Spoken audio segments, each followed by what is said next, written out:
After family dinner at my mom's, dessert was fruit and Ottogi's mini rice donuts. My uncle is actually a pro at making this, so he will be doing the honors of making it along with Callie, my cousin, and then my grandma joined in, and then my mom joined in. You'll see how hers ended up looking. It's rather simple to make this, and the directions are on the back of the box. When frying, the donuts will become 2 to 3 times the size. I don't know why, it was so satisfying seeing them become the perfect plump balls. I just realized that was really weird after I said it. Look at my mom's. Grace thought she was making the shapes using mashed potatoes, but somehow when frying, they became more circular, oddly enough.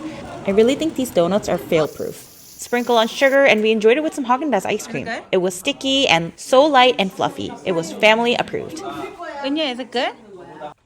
Ella, is it good? Yeah, good. Even Ella approved.